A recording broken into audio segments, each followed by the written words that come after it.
መዲና ውስጥ አንድ ቀን አንድ ሰሃቢይ ሞተ። ረሱል ሰለላሁ ዐለይሂ ወሰለም ከሰሃቦቻቸው ጋር የዚህ ሰሃቢይ ጀናዛ ይዞ ወደ መቃብር ቦታ መሄድ ጀመሩ። ነገር ግን አንድ ሰውዬ ከሩቅ ርቀት ረሱል ሰለላሁ ዐለይሂ ወሰለምን በጣም ይከታተላቸው ነበር። ወደ እነሱም ለመቅረብ ትልቅ ሙከራ ያደርግ ነበር። ረሱል ሰለላሁ ዐለይሂ ወሰለምና ሰሃቦቻቸው ጀናዛውን ይዞ ወደ መቃብር ቦታ ልክ እንደደረሱ ይህም ሰውዬ ከረሱላችን ሰለላሁ ዐለይሂ ወሰለም ሰሃቦች ጀርባ ቁጭ አለ። ነቢያችን ሰለላሁ ዐለይሂ ወሰለም የቀብር ስነ ስርዓት ላይ በነበሩበት ሰዓት ከሰሃቦቻቸው ጋር ይህ ሰውዬ ከተቀመጠበት ቦታ ተነሳ። ወደ ረሱል ሰለላሁ ዐለይሂ ወሰለም አጠገብ ቀረበ። ይህ ሰውዬ ረሱላችን ሰለላሁ ዐለይሂ ወሰለም ላይ የሆነ የሚፈልግ ነገር ያለ ይመስላል። በዚህ ሰዓት ነው ረሱል ሰለላሁ ዐለይሂ ወሰለም ይህንን ሰውዬ ተመለከቱት።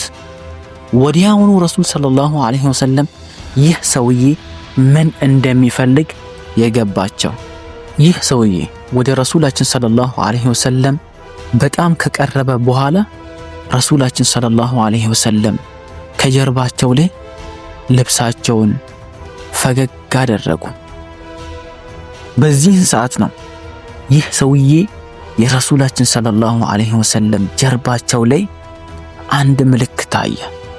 ይህንን ምልክት ባየበት ሰዓት ይህ ሰውዬ እንባውን መቆጣጠር አልቻለም፣ ደስታውን መቆጣጠር አልቻለም። በጣም ከማልቀስ የተነሳ ድምፁን ከፍ አድርጎ መጮህ ጀመረ።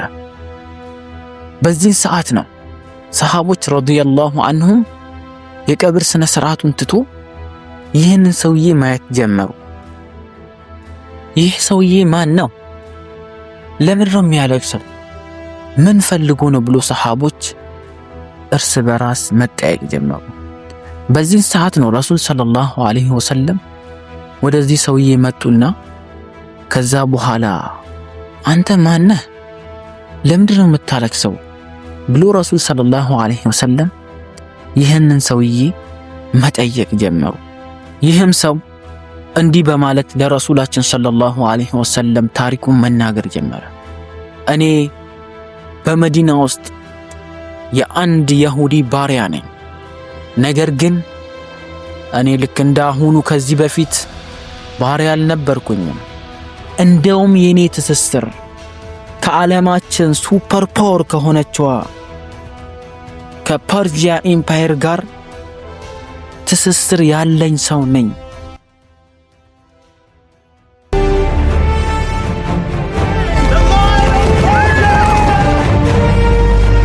የኔ አባት በፐርሺያ አገር ውስጥ በጣም ትልቅ ባለሀብት እና በጣም ትልቅ ባለስልጣን ነው።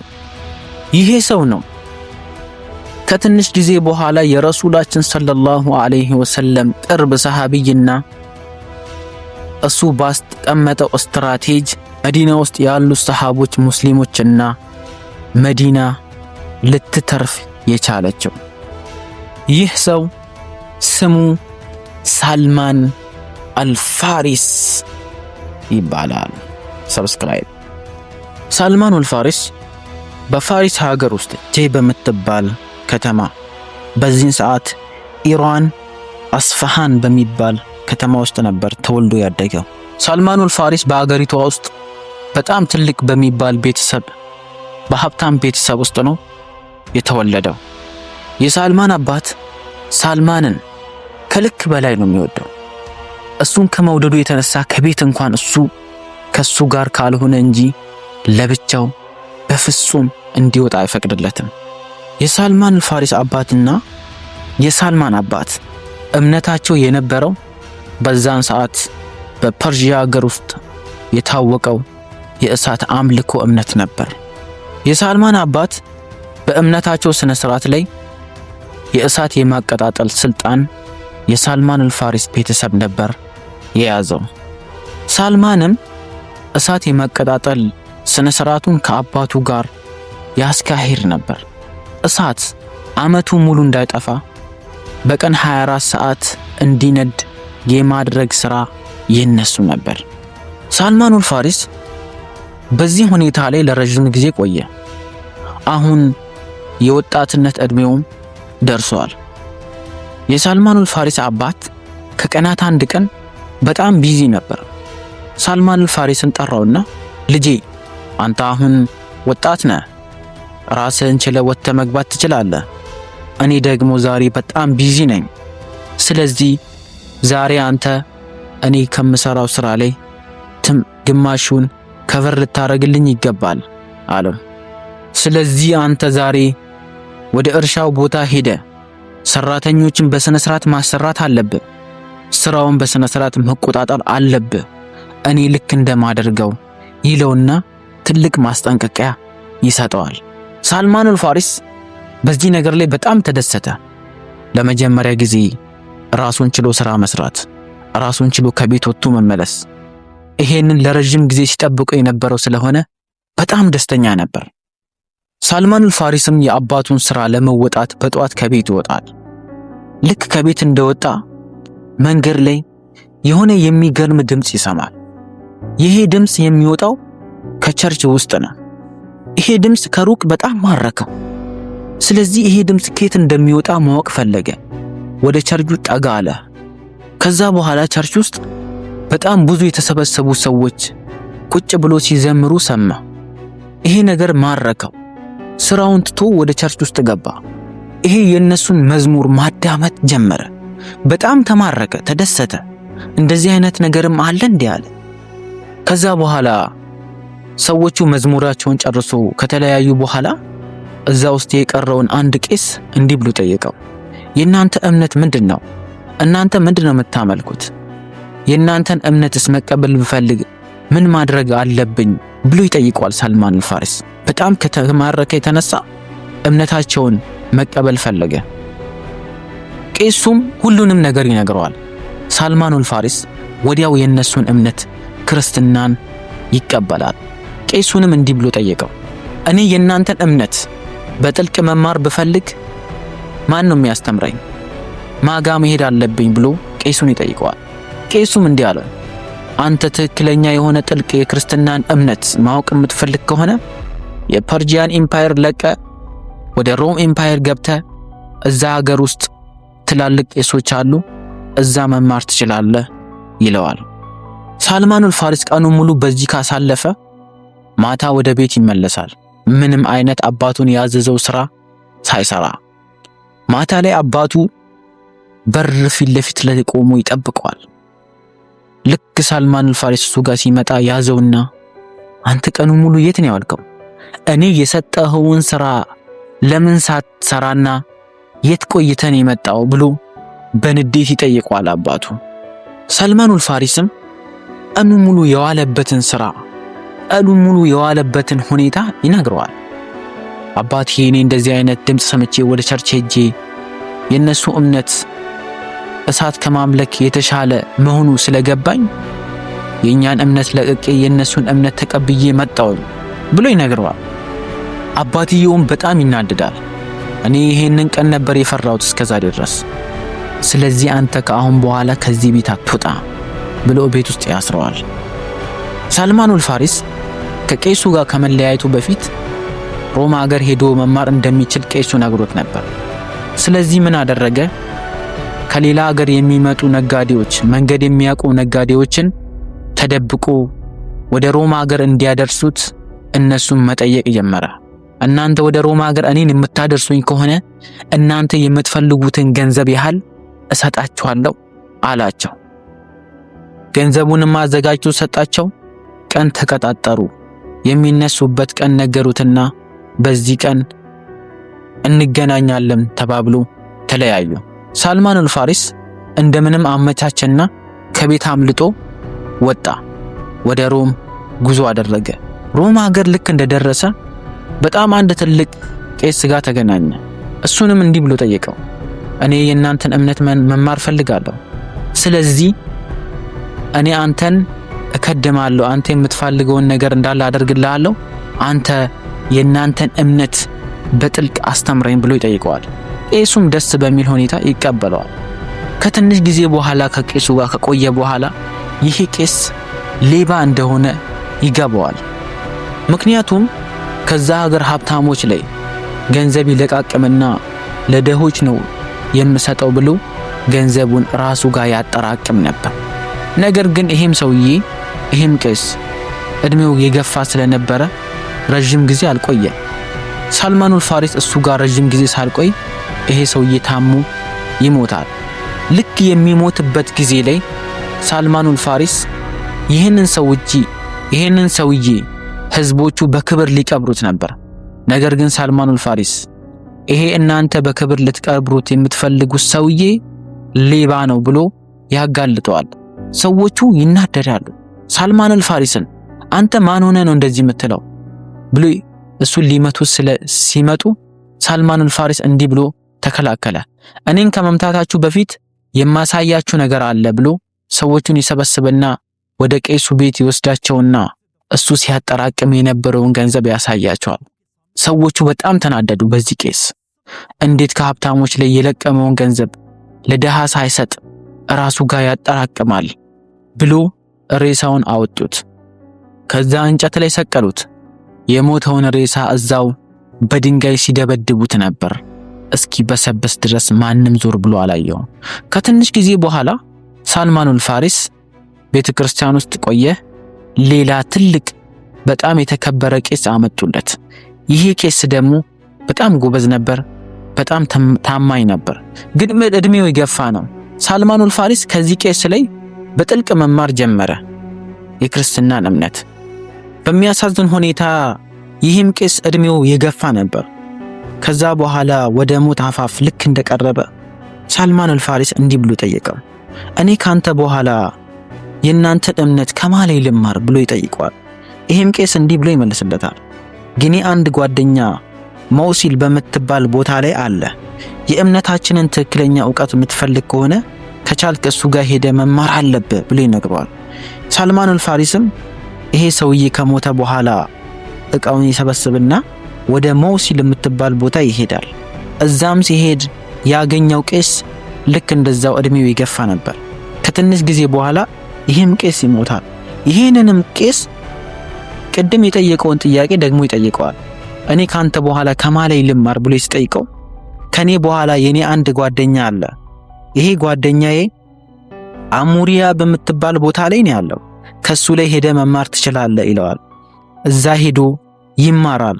ይህም ቄስ በጣም እድሜው ይገፋ ስለነበረ ከትንሽ ጊዜ በኋላ ወደ ሞት አፋፍ ይቀርበዋል። እሱንም ይጠይቀዋል። እሱን ከጠየቀ በኋላ እሱም ደግሞ አንድ በጣም የተከበረና ትልቅ አዋቂ አለ። እሱም ያለው በቱርክ ሀገር ውስጥ ነው ያለው። እዛ ሄደ መማር የምትችል ከሆነ ቶሎ ወደዛ ሄደ መማር ትችላለህ ይለዋል። ሳልማኑል ፋሪስ ይሄኛውም ቄስ ከሞተ በኋላ ወደ ቱርክ ጉዞን ይጀምራል። ወደ ቱርክ ሄድና እዛ በጥልቅ መማር ይጀምራል። በጣም እየተማረ በነበረበት ሰዓት ላይ ይህም ቄስ እድሜው በጣም ይገፋ ነው። ከዛ በኋላ ይህን ቄስ እንዲህ ብሎ ይጠይቀዋል፣ አንተ ከሞትክ በኋላ ከማላይ እንድማር ነው የምታዘኝ? የእናንተን የክርስትናን ዕውቀት ከየት እንደማገኝ ነው የምትመክረኝ ብሎ ይጠይቀዋል። በጣም የሚያሳዝን ሁኔታ ይነግረዋል። ሳልማኑል ፋሪስን እንዲህ አለው፣ ልጄ ሆይ አለው፣ ከኔ በኋላ የክርስትናን ትክክለኛ ዕውቀት ሊያስተምር የሚችል አንድም ሰው እዚህ ምድር ላይ የለም አለው። ምክንያቱም በዛ ሰዓት ክርስቲያኖች እንዳለ ተበታትነው ተፈራርቆ ግማሹ ማርያምን ማዘር ኦፍ ዘ ጎድ ይሏታል፣ ግማሹ ኢየሱስን ለብቻ አምላክ ነው ብሎ ማምለክ ጀመሩ። እምነቱ እንዳለ የተበጠበጠ ሆኖ ነበር በዛን ሰዓት ላይ ማለት ነው። ሌሎቹ ትሪኒቲ ነው ብሎ ተከፋፍለው ነበር። ስለዚህ እንዲህ አለው፣ አንድ የምነግርህ ነገር አለ ልጄ፣ አሁን አንተ ያለህበት ዘመን የመጨረሻው ነብይ የሚመጣበት ዘመን ላይ ነው ያለኸው።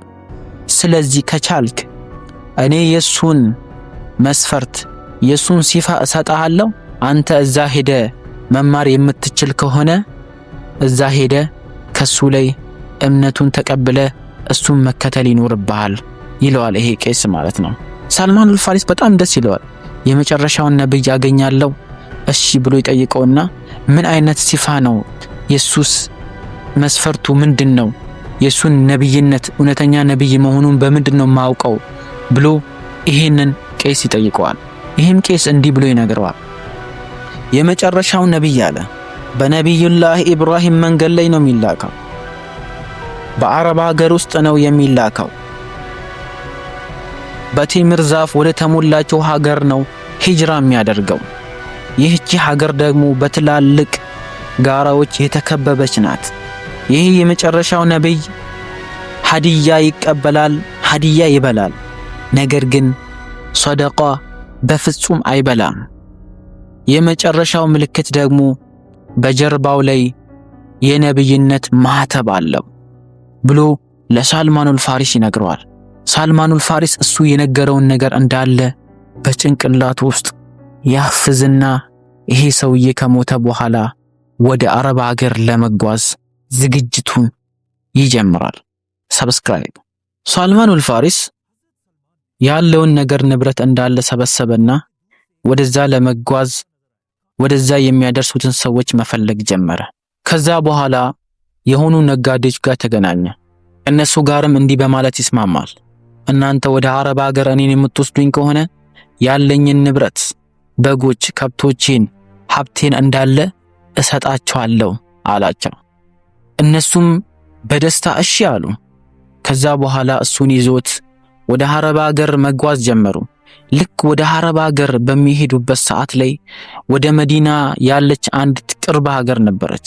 እዛ አካባቢ ሲደርሱ እዛ አካባቢ ትንሽዬ ገበያ ነበር። ከዛ በኋላ እነኚህ ሰዎች ተስማሙና ይሄ ሰውዬ ባሪያ ነው ብሎ ገበያ አውጥቶት እንደ ባሪያ ለአንድ የሁዲ ሰውዬ ሳልማኑል ፋሪስን ሸጡት። ከትንሽ ጊዜ በፊት የንጉስ ልጅ የሀብታም ልጅ የነበረው ሳልማኑል ፋሪስ እውነትን ፍለጋ በሚሄድበት ሰዓት ባሪያ ሆኖ ተሸጠ። በዚህን ሰዓት ነው ሳልማኑል ፋሪስ ህልሙ እንዳለ የተበታተነው። የመጨረሻውን ነብይ የማየት እድል እንኳን አገኛለሁ ብሎ በጭራሽ አላሰበም። ምክንያቱም እሱ የተሸጠበት ቦታ መዲና ወይ ደግሞ ቄሱ የወሰፈለት ቦታ አልነበረምና። ነገር ግን ከትንሽ ጊዜ በኋላ የሱ መሊክ ጋር አንድ የሱ የቅርብ ጓደኛ ከሩቅ ቦታ መጣ።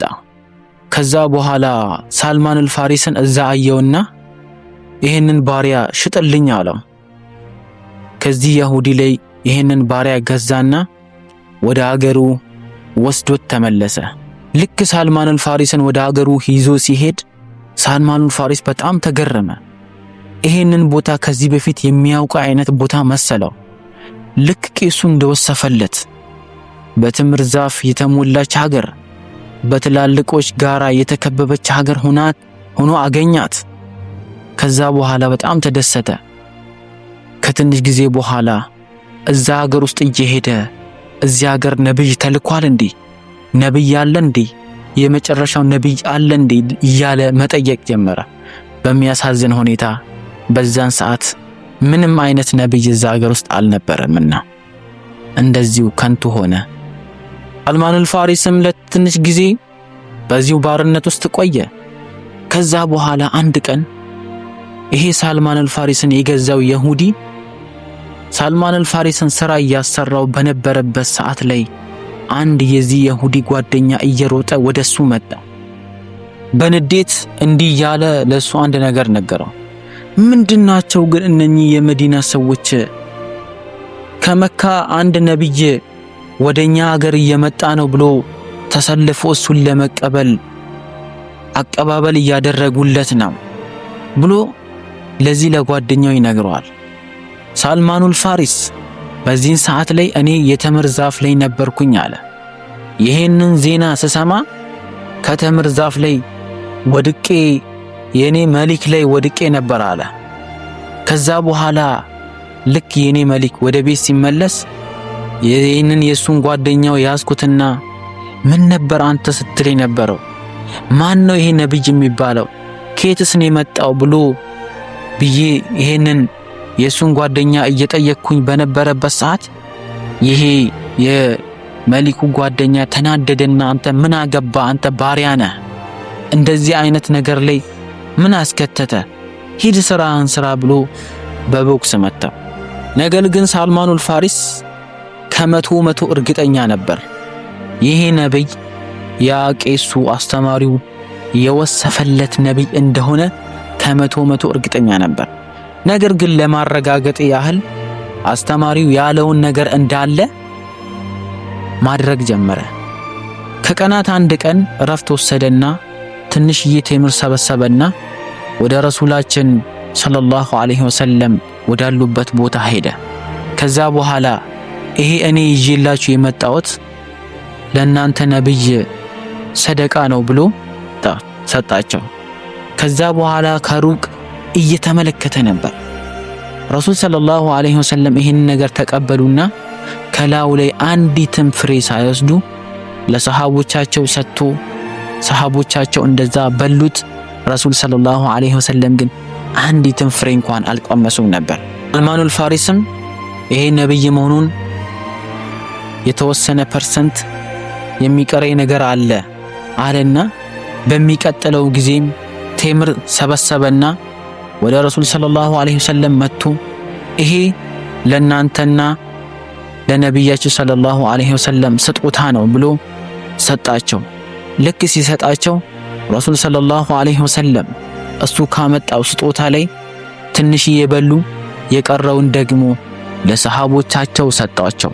ሰሃቦቻቸውም በሉ። አሁን ሁሉ ነገር ተረጋግጧል ከአንድ ነገር በስተቀር ረሱል ሰለላሁ ዐለይሂ ወሰለም አስተማሪው እንደወሰፈለት ከሆነ ጀርባቸው ላይ የነብይነት ማህተብ አላቸው። ስለዚህ ይሄን ደግሞ እንዴት ምክንያቱም ከባድ ነው። በዛ ሰዓት ዑመርና ረዲየላሁ ዐንሁ አቡበክር ረሱል ሰለላሁ ዐለይሂ ወሰለምን በደንብ ነበር የሚጠብቋቸው ከጠላቶቻቸው ማለት ነው። ስለዚህ ሳልማኑል ፋሪስ ይሄንን እንዴት ያዩ? አንድ ቀን መዲና ውስጥ አንድ ሰሃቢ ይሞት። የዛ ሰሃቢ የቀብር ስነ ስርዓት ላይ ሰልማኑል ፋሪስ ረዲየላሁ ዐንሁ ረሱላችንን ተከታትሎ መጨረሻ ላይ የቀብር ስነ ስርዓት ላይ ያንን ነገር ረሱላችን ሰለላሁ ዐለይሂ ወሰለም ጀርባ ላይ ረሱላቸው ራሳቸው ፈገግ አድርጎ አሳዩት። በዛን ሰዓት ነው ረዲየላሁ ዐንሁ ከመቶ ነብያችንን ሰለላሁ ዐለይሂ ወሰለም የተቀበለው እስልምናንም የተቀበለው ረዲየላሁ ዐንሁ ወአርዳሁ። ሰልማኑል ፋሪስ እስልምናን ልክ እንደተቀበለ ወደ ቤቱ ተመለሰ። የእሱም መሊክ የነበረው እሱም አወቀ ሰልማኑል ፋሪስ እስልምናን እንደተቀበለ። ከትንሽ ጊዜ በኋላ የበድር ጦርነት ተካሄደ። ሙስሊሞች እዛ በጀግንነት ጂሃድ ሲያደርጉ በሚያሳዝን ሁኔታ ሰልማኑል ፋሪስ ቤት ውስጥ ቁጭ ብሎ ነበር። ምንም ሊያደርግ አልቻለም። ምክንያቱም ያለ መሊኩ ፍቃድ ሄዶ ጦርነት ላይ መሳተፍ አይችልም። ይሁዶች ደግሞ በዛን ሰዓት ለነዚህ ሙስሊሞች በጣም ትልቅ ጥላቻ ነበራቸው። አሁንም ከትንሽ ጊዜ በኋላ የኡሁድ ጦርነት ተካሄደ። በዛም ጦርነት ላይ ሰልማኑል ፋሪስ መሳተፍ አልቻለም ነበር። ምክንያቱም የሱ መሊክ የነበረው አልፈቀደለትም። ረሱል ሰለላሁ ዐለይሂ ወሰለም ከጦርነት ከተመለሱ በኋላ ከትንሽ ጊዜ በኋላ ሰልማኑል ፋሪስን ጠሩት። እንዲህ አሉት፣ ሰልማኑል ፋሪስ ሂድና ያንተን መሊክ ጠይቀው፣ አንተ ነፃ መውጣት እንደምትፈልግ ንገረውና የሚጠይቅህን ንገረኝ አሉት ረሱል ሰለላሁ ዐለይሂ ወሰለም። ሰልማኑል ፋሪስ ወደ መሊኩ ሄዶ ጠየቀው፣ እኔ ራሴን ነፃ ማውጣት ፈልጋለሁ፣ እንድትለቀኝ ፈልጋለሁ፣ ምን ያህል ለምትፈልገው ብሎ ሰልማኑል ፋሪስ ጠየቀ። በዛ ሰዓት ደግሞ ይሁዶች ለእስልምና ጥላቻ ስለነበራቸው ሰልማኑል ፋሪስን በባርነት ስር ሊያስረው ስለፈለገ አንተ ነፃ ልትወጣ ትፈልጋለህ?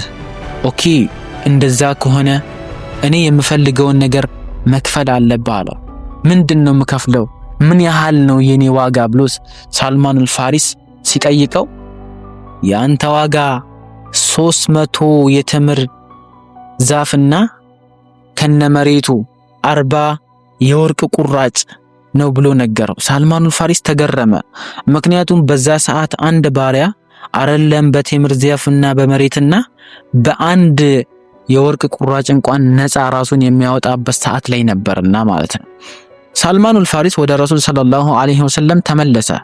ልክ እንደተመለሰ ጠይቄዋለሁ 300 የቴምር ዛፍና ከነመሬቱ እና 40 ቁራጭ ወርቅ ነው አለው። ረሱል ሰለላሁ ዐለይሂ ወሰለም ሰሃቦችን ሰበሰቡና ወንድማችሁን አግዙት አላቸው። ሰሃቦች እንዳለ ያላቸውን መሰብሰብ ጀመሩ። ዑስማን ረዲየላሁ አንሁ አብዛኛውን የቴምር ዛፍ እሱ ነበር የሰጠው። ረሱል ሰለላሁ ዐለይሂ ወሰለም ወርቁን ሰበሰቡና ለሳልማኑል ፋሪስ ሰጡት። ከዛ በኋላ ሳልማኑል ፋሪስ ሄዶ ራሱን ነፃ አወጣ። ከስንት ጊዜ በኋላ ነፃ ሆነ፣ እስልምናንም አገኘ። አልሐምዱሊላህ። ሰብስክራይብ። ሳልማኑል ፋሪስ ነፃ እንደወጣ አቡ ሱፊያን የመካ ሙሽሪክ የሆነው መዲናን ለመስበር ወታደሮች እየሰበሰበ ነበር። ይሄ ዜና ረሱል ሰለላሁ ዐለይሂ ወሰለም ጋር ደረሰ። መዲናን ጥፋት እንዳይደርስባት መከላከል አለብን ብሎ ሰሃቦችን ሰበስቦ እነሱም ማማከር ጀመረ። እንዴት ነው የሚመጣብንን ጠላት መከላከል የምንችለው ብሎ መጠየቅ ጀመረ። ሰሃቦች ሁሉም የተለያየ ሐሳብ ይሰጣሉ። የሁሉም ሐሳብ ግን ምንም መዲናን ሊያድናት የሚችል ሐሳብ አልነበረም። ነገር ግን በዚህ ሰዓት ነው ሳልማኑል ፋሪስ ተነስቶ ሐሳቡን ማቅረብ የጀመረው። እንዲህ በማለት ሐሳቡን ሰጣ። ያ ረሱላላህ፣ እኔ በሀገር ውስጥ በነበርኩበት ሰዓት ጠላቶች የኛን ሀገር መውረር ከፈለጉ እነሱ ወደኛ ተስተላልፎ እንዳይመጡ ትልቅዬ የሆነ ጉድጓድ እንቆፍራለን። ያንን ጉድጓድ ከቆፈርን በኋላ ጠላቶች ያንን ነገር አልፎ ወደኛ እንዳይመጡ እንከላከላለን። በዚህ ሁኔታ ነበር እኛ ጠላቶቻችንን የምንከላከለው ብሎ ለረሱል ሰለላሁ ዐለይሂ ወሰለም ይነግራል። ረሱል ሰለላሁ ዐለይሂ ወሰለም የሱን ሐሳብ በደስታ ተቀበሉ። ሰሃቦቻቸውንም ሰበሰቡና ጉድጓድ መቆፈር እንዳለባቸው ነገራቸው። በዚህ ሳልማኑል ፋሪስ ባቀረበው ሐሳብ የመካ ሙሽሪኮች መዲናን ማጥቃት አልቻሉም። የመዲና ሰሃቦችና ሙስሊሞች በዚህ በሳልማኑል ፋሪስ አይዲያ ከጥፋት ተረፉ። የከንደቅ ጦርነትን ተሳትፎ እንደዚህ መዲናን ሊያድናት ቻለ ማለት ነው። ሳልማን አልፋሪስ መዲና ውስጥ የነበሩት ሙስሊሞች ሙሃጅሮችም ሆኑ አንሳሮች ሳልማን አልፋሪስን በጣም መውደድ ጀመሩ። ሐታ እሱን ከመውደድ የተነሳ አንሳሮቹም ከናንተ ቀድሞ ወደኛ ሀገር ውስጥ ስለነበረ እሱ ሙሃጅር አይደለም ከአንሳሮች ከኛ ነው ብሎ ወደ ራሳቸው እሱን ማስጠጋት ጀመሩ። ሙሃጅሮችም ኖ እሱም ልክ እንደኛ ሂጅራ አድርጎ ነው ወደ እናንተ የመጣው፣ ስለዚህ ከአንሳሮች ሳይሆን ከኛ ከሙሃጅሮች ሆኖ ሳልማን አልፋሪስ ብሎ ወደ ራሳቸው ማስጠጋት ይፈልጉ ነበር። በዚህ ነገር ላይ ሰለላሁ ዐለይሂ ወሰለም በመሐከል ገቡና እንዲህ በማለት ነገራቸው ለሰሃቦቹ። ሳልማኑል ፋሪስ ማለት ከአንሳሮችም አይደለም፣ ሳልማኑል ፋሪስ ማለት ከሙሃጅሮችም አይደለም። እንደውንም ሳልማኑል ፋሪስ እንደውንም ከአህለል ቤት ከኔ ቤተሰብ ነው፣ እሱ ከኔ ነው ብሎ ረሱል ሰለላሁ ዐለይሂ ወሰለም መሰከሩለት። ሳልማኑል ፋሪስ ይሄንን ነገር በሰማ ጊዜ በጣም ነበር የተደሰተው። አላህ ሱብሓነሁ ወተዓላ ከስንት መከራ በኋላ እሱን ለዚህ ደረጃ በማድረሱ በጣም ደስተኛ ነበር። ረሱል ሰለላሁ ዐለይሂ ወሰለም ሳልማኑል ፋሪስን ከአቡ ደርዳ ጋር ጓደኛ አደረጋቸው። አቡ ደርዳ ማለት በጣም ኢባዳ የሚያበዛ አምልኮትን የሚያበዛ ሌሊቱን በሙሉ ሌሊት ሲሰግድ የሚያድር ቀኑን ሲጾም የሚውል አይነት ሰሃቢይ ነበር። አንድ ቀን ሳልማኑል ፋሪስ ረዲየላሁ አንሁ የሱ ቤት ሄደ። የሱንም ቤተሰብ ጠየቀ።